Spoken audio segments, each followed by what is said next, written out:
ओम शांति। आज बाबा हम बच्चों को समझाते, बच्चे इस दुख धाम, इस नरक में अनेक प्रकार के दुख हैं। बाबा कहते इस अथाह दुखों की दुनिया से तुम्हें निकलना है। अभी आगे भी बाबा कहते हैं दुख के पहाड़ टूटने हैं, इसलिए तुम बच्चों को पावन बन करके स्वर्ग में चलना है, इस दुखों की दुनिया से पार होना है। तो बाबा कहते संपूर्ण सिविलाइज्ड बनो, क्रिमिनल दृष्टि को ख़त्म करो। फिर बाबा समझा रहे जितना जितना तुम याद में रहेंगे, बाप से तुम्हारी नज़र मिलेगी तो सारे दुख तुम्हारे ऑटोमेटिक दूर हो जाएंगे। फिर बाबा आज समझाते श्री कृष्ण की रात्रि और शिवरात्रि दोनों के मतलब को भी समझना है कि कृष्ण की रात्रि कौन सी है, उसने कौन सी रात्रि में जन्म लिया, और शिव की रात्रि कौन सी है। बाबा कहते अमृत वेला कोई 12 बजे के बाद नहीं होता है, अमृत वेला कोई 2-2:30 बजे नहीं होता। बाबा कहते 3-4 बजे का समय ही अमृत वेला, अमृत की वेला कही जाती है। इसी समय भक्त लोग भी प्रभु को याद करते हैं। तो बाबा कहते बच्चे 12 बजे बाद की जो रात्रि है, ऐसी रात्रि में श्री कृष्ण जन्म लेते हैं तो श्री कृष्ण रात्रि कहते हैं। तो शिवरात्रि और श्री कृष्ण रात्रि को भी समझना है। फिर बाबा समझा रहे वही श्री कृष्ण सांवरा वही गोरा बनता है, तो गोरा और सांवरा उसको क्यों कहा, श्याम सुंदर क्यों कहा, उसके अर्थ को भी तुम बच्चों ने अच्छी तरह से समझा है, औरों को भी समझाना है। मैं निर्विघ्न आत्मा हूँ।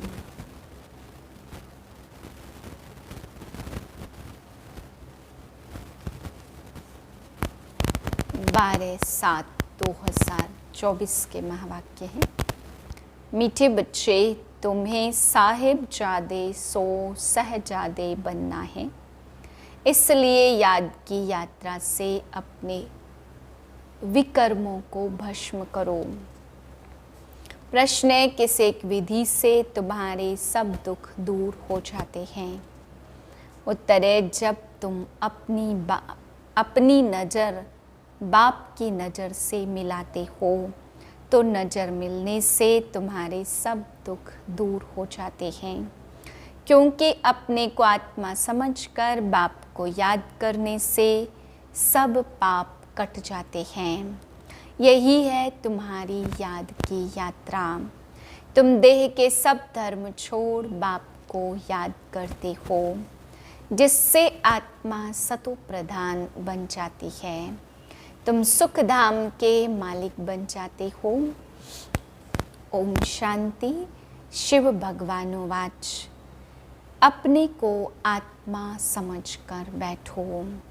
बाप फरमाते हैं शिव भगवानोवाच, माना ही शिव बाबा समझाते हैं। एक बाप से वर्षा लेना है, हूबहू 5000 वर्ष पहले लिया था। आदि सनातन देवी देवताओं की राजधानी में थे। बाप बैठ समझाते तुम सूर्यवंशी अर्थात विश्व के मालिक कैसे बन सकते हो। मुझ अपने बाप को याद करो, तुम सब आत्माएं भाई भाई हो। ऊंचते ऊंच भगवान एक ही है, उस सच्चे साहिब के बच्चे साहिबजादे हैं। यह बाप बैठ समझाते उनकी श्रीमत पर बुद्धि का योग लगाएंगे तो तुम्हारे पाप कट जाएंगे, सब दुख दूर हो जाएंगे। बाप से जब हमारी आंखें मिलती हैं तो सब दुख दूर हो जाते। आंखें मिलाने का भी अर्थ समझाते हैं। अपने को आत्मा समझ बाप को याद करो, यह है याद की यात्रा। इसको योग अग्नि भी कहा जाता। इस योग अग्नि से तुम्हारे जो जन्म जन्मांतर के पाप हैं वह भस्म हो जाएंगे। यह है ही दुख धाम, सभी नरकवासी हैं। तुमने बहुत पाप किए हैं, इसको कहा जाता है रावण राज्य। सतयुग को कहा जाता है राम राज्य। तुम ऐसे समझा सकते हो, भल कितनी भी बड़ी सभा बैठी हो, भाषण करने में हर्जा थोड़ी है। तुम तो भगवानोवाच कहते रहते हो। शिव भगवानोवाच, हम सब आत्माएं उनकी संतान हैं, ब्रदर्स है, बाकी श्री कृष्ण की कोई संतान थे ऐसे नहीं कहेंगे। ना इतनी रानियां ही थी, श्री कृष्ण का तो जब स्वयंवर होता है नाम ही बदल जाता है। हाँ, ऐसे कहेंगे लक्ष्मी नारायण के बच्चे थे। राधे कृष्ण ही स्वयंवर के बाद लक्ष्मी नारायण बनते हैं।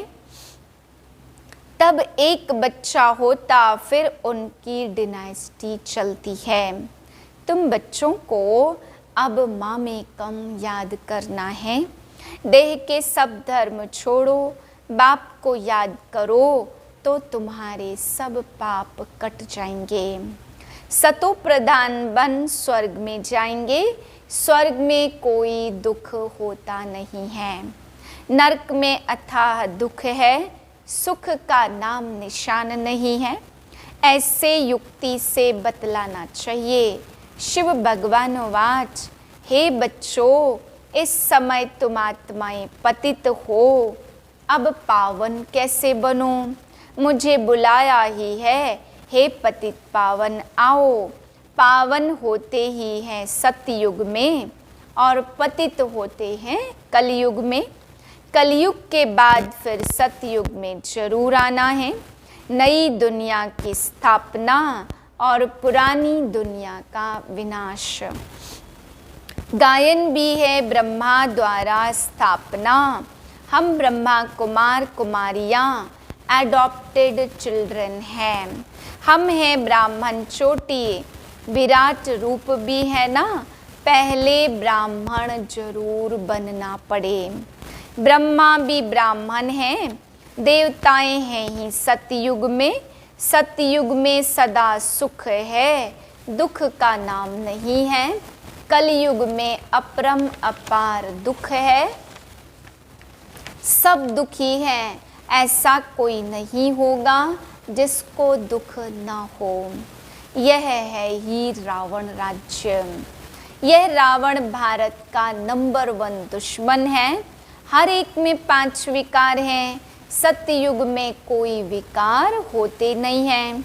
वह है पवित्र ग्रस्त धर्म। अभी तो दुख के पहाड़ गिरे हुए हैं और भी गिरने हैं। यह इतने बम शादी बनाते रहते हैं, रखने के लिए थोड़े बनाते। ड्रामा तो अपने समय पर पूरा होगा ना। पहले पहले शिव बाबा का ज्ञान होना चाहिए। कुछ भी भाषण आदि शुरू करते हो तो हमेशा पहले पहले कहना है शिवाय नमः। श्री कृष्ण के चरित्र आदि कुछ है नहीं। सतयुग में तो छोटे बच्चे भी सतो प्रधान ही होते हैं। बच्चों में कोई चंचलता आदि होती नहीं है। श्री कृष्ण के लिए दिखाते हैं। मक्खन खाते थे, यह करते थे। यह तो महिमा के बदले और ही ग्लानि करते हैं। कितना खुशी में आकर कहते सर्वव्यापी हैं। तेरे में भी है, मेरे में भी है। यह बड़ी भारी ग्लानि है, परंतु तमो प्रधान मनुष्य इन बातों को समझ नहीं सकते। तो पहले पहले बाप का परिचय देना चाहिए। वह निराकार बाप है, जिसका नाम ही है कल्याणकारी शिव, सर्व का सद्गति दाता। वह निराकार बाप सुख का सागर, शांति का सागर है। अब इतना दुख क्यों हुआ है?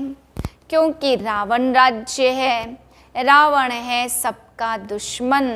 उसको मारते भी हैं, परंतु मरता ही नहीं है। यहाँ कोई एक दुख नहीं है, अपरम अपार दुख है। सतयुग है अपरम अपार सुख। 5000 वर्ष पहले बेहद के बाप के बच्चे बने थे और यह वर्षा बाप से लिया था। शिव बाबा आते हैं जरूर, कुछ तो आकर करते हैं ना, एक्यूरेट करते हैं, तब तो महिमा गाई जाती है। शिवरात्रि भी कहते, फिर है श्री कृष्ण की रात्रि। अब शिवरात्रि और श्री कृष्ण की रात्रि को भी समझना चाहिए। शिव तो आते ही हैं बेहद की रात में। श्री कृष्ण का जन्म अमृत वेले होता है, ना कि रात्रि को। शिव की रात्रि मनाते हैं, परंतु उनकी कोई तिथि तारीख नहीं है। श्री कृष्ण का जन्म होता है अमृत वेले, तो अमृत वेला सबसे शुभ मुहूर्त माना जाता। वह लोग श्री कृष्ण का जन्म 12 बजे मनाते, परंतु वह प्रभात तो हुई नहीं। प्रभात सवेरे 2-3 बजे को कहा जाता, जबकि सिमरण भी कर सके। ऐसे थोड़े 12 बजे विकार से उठकर कोई भगवान का नाम भी लेते होंगे? बिल्कुल नहीं। अमृत वेला 12 बजे को नहीं कहा जाता। उस समय तो मनुष्य पतित गंदे होते हैं, वायुमंडल ही सारा खराब होता। 2:30 बजे थोड़ी कोई उठता है। 3-4 बजे का समय अमृत वेला है। उस समय मनुष्य उठकर भक्ति करते। यह टाइम तो मनुष्यों ने बनाए हैं ना, परंतु वह कोई समय है नहीं, तो तुम श्री कृष्ण की वेला निकाल सकते हो। शिव की वेला कुछ भी नहीं निकाल सकते। यह तो खुद ही आकर समझाते। तो पहले पहले महिमा बतानी है शिव बाबा की। गीत पिछाड़ी में नहीं, पहले बजाना चाहिए। शिव बाबा सबसे मीठा बाबा है, उनसे बेहद का वर्षा मिलता है। आज से 5000 वर्ष पहले यह श्री कृष्ण सतयुग का पहला प्रिंस था। वहाँ अपरंपार सुख थे। अभी भी स्वर्ग का गायन करते रहते। कोई मरता है तो कहेंगे फलाना स्वर्ग गया। अरे अभी तो नरक है, स्वर्ग हो तो स्वर्ग में पुनर्जन्म ले सके। समझाना चाहिए, हमारे पास तो इतने वर्षों का अनुभव है, वह सिर्फ 15 मिनट में तो नहीं समझा सकते। इसमें तो टाइम चाहिए। पहले पहले तो 1 सेकंड की बात सुनाते। बेहद का बाप जो दुख हरता सुख करता है, उनका परिचय देते हैं। हम भी के सब शिव बाबा की श्रीमत पर चलते हैं। बाप कहते तुम सब भाई भाई हो, जिसका भक्ति मार्ग में यादगार मनाते हैं, शिव जयंती मनाते। यह गीता एपिसोड चल रहा है। दुनिया का वायुमंडल तो तुम देख रहे हो। इस पतित दुनिया का विनाश जरूर होना है। अथाह दुख है, लड़ाई, मौत, विधवापना, जीवघात करना। 5000 वर्ष की बात सुनाते हैं। इन्होंने कैसे यह जन्म पाया, कौन से कर्म किए जो यह बने। कर्म अकर्म विकर्म की गति बाप ही समझाते हैं। सतयुग में कर्म अकर्म हो जाते। यहाँ तो रावण राज्य होने के कारण कर्म विकर्म बन जाते। इसलिए इसको पापात्माओं की दुनिया कहा जाता। लेन देन भी पापात्माओं से ही है। पेट में ही बच्चा होता है तो सगाई कर देते हैं। कितनी देखो क्रिमिनल दृष्टि है। यहाँ है ही क्रिमिनलाइज्ड। सतयुग को कहा जाता सिविलाइज्ड। यहाँ आंखें बहुत पाप करती हैं, वहाँ कोई पाप नहीं करते। सतयुग से लेकर कलयुग अंत तक हिस्ट्री ज्योग्राफी रिपीट होती है। यह तो जानना चाहिए ना, दुख धाम सुख धाम क्यों कहा जाता। सारा मदार है पतित और पावन होने पर, इसलिए बाप कहते हैं काम महाशत्रु है। इसको जीतने से तुम जगत जीत बनेंगे, सुख धाम के मालिक बनेंगे। अभी तो है ही दुख, कितना भी वह लोग कॉन्फ्रेंस करे, संगठन करे, परंतु इनसे कुछ भी होना नहीं है। सीढ़ी नीचे उतरते जाते हैं। तो मैं अपने समय पर आया हुआ हूँ।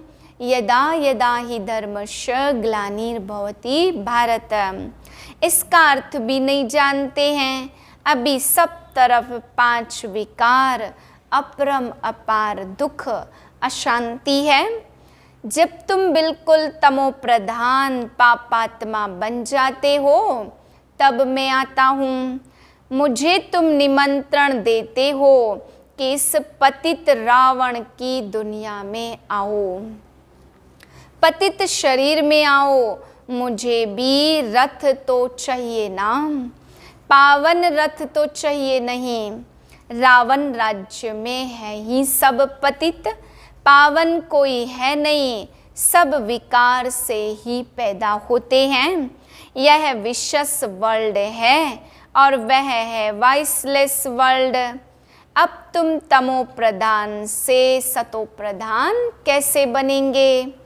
पतित पावन तो मैं ही हूँ, मेरे साथ तुम योग लगाओ। भारत का प्राचीन राजयोग यह है। आएंगे भी जरूर ग्रस्त मार्ग में। कैसे वंडरफुल रीति आते हैं। यह पिता भी है तो माँ भी है, क्योंकि गौमुख चाहिए जिससे अमृत निकले। माताओं को संभालने के लिए सरस्वती को हेड रखा। उनको फिर जगदम्बा काली माता भी कहते हैं। ऐसे काले कोई शरीर होते हैं क्या। श्री कृष्ण को काला कर दिया, श्री कृष्ण ही सांवरा फिर गोरा बनता। इन सब बातों को समझने के लिए भी टाइम चाहिए। कोटों में कोई की बुद्धि में बैठता होगा, क्योंकि सभी में 5 विकार प्रवेश हैं। तुम यह सब बात सभा में भी समझा सकते हो, क्योंकि कोई को भी बोलने का हक है। ऐसा मौका लेना चाहिए। ऑफिशियल सभा में कोई बीच में प्रश्न आदि नहीं करते हैं। नहीं सुनना है तो शांति में चले जाओ, आवाज ना करो। ऐसे ऐसे बैठ समझाओ। अभी तो अपार दुख है, दुख के पहाड़ गिरने हैं। हम बाप को रचना को जानते हैं, तुम तो किसका भी ऑक्यूपेशन नहीं जानते हो। 84 जन्म कैसे लेते, 7 दिन का कोर्स लो तो तुमको 21 जन्म के लिए पापात्मा से पुण्यात्मा बना देंगे। अच्छा मीठे मीठे सिकिलदे बच्चों प्रति माता पिता बाप दादा का याद प्यार गुड मॉर्निंग। रूहानी बाप की रूहानी बच्चों को नमस्ते। हम रूहानी बच्चों के रूहानी बाप को नमस्ते। धारणा के लिए पहले पॉइंट, कर्म अकर्म विकर्म की गुह्य गति जो बाप ने समझाई है, वह बुद्धि में रख पाप आत्माओं से अब लेन देन नहीं करनी है। दूसरी पॉइंट है, श्रीमत पर अपना बुद्धि योग एक बाप से लगाना है। सतो प्रधान बनने का पुरुषार्थ करना है। दुख धाम को सुख धाम बनाने के लिए पतित से पावन बनने का पुरुषार्थ करना है। वरदान है नॉलेजफुल बन, सर्व व्यर्थ के प्रश्नों को यज्ञ में स्वाहा करने वाले निर्विघ्न भव। जब कोई विघ्न आते तो क्या क्यों के अनेक प्रश्नों में चले जाते हो, प्रश्नचित बनना अर्थात परेशान होना। नॉलेजफुल बन यज्ञ में सर्व व्यर्थ प्रश्नों को स्वाहा कर दो, तो आपका भी टाइम बचेगा और दूसरों का भी टाइम बच जाएगा। इससे सहज ही निर्विघ्न बन जाएंगे। निश्चय और विजय जन्म सिद्ध अधिकार है। इस शान में रहो तो कभी भी परेशान नहीं होंगे। स्लोगन है सदा उत्साह में रहना और दूसरों को उत्साह दिलाना, यही आपका ऑक्यूपेशन है। ओम शांति।